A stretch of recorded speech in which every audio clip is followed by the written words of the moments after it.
আপনার বাড়ির বাথরুমের কমোডটির দাম কত? রোজ ব্যবহারের সময় হয়তো কখনো তা ভেবে দেখেননি, হয়তো ভাববার প্রয়োজনও হয়নি।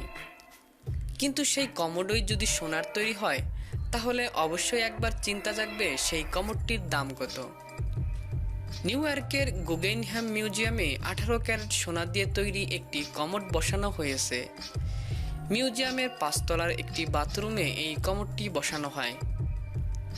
সাধারণ দর্শকরাই এই কমোডটি ব্যবহার করতে পারবেন। কিন্তু সোনার এই কমোড নিয়ে তো ঝুঁকির কম নেই, তাই বাথরুমের দরজার বাইরে কমোড পাহারা দেওয়ার জন্য সবসময় একজন নিরাপত্তা কর্মী মোতায়েন থাকবে।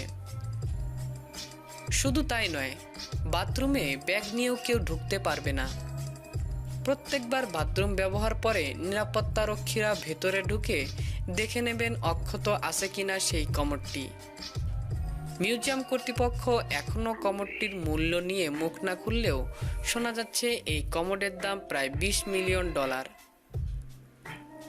কমোডের খবর ছড়িয়ে পড়তেই অবশ্য মিউজিয়ামের অন্যান্য জিনিস ছেড়ে বাথরুমের বাইরে লম্বা লাইন দিয়েছেন দর্শকরা।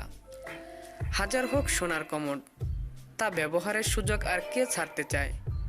মিউজিয়াম কর্তৃপক্ষ অবশ্য এই কমোডটিকেও একটি শিল্পকর্ম বলেই দাবি করছেন, যার নাম দেওয়া হয়েছে আমেরিকা।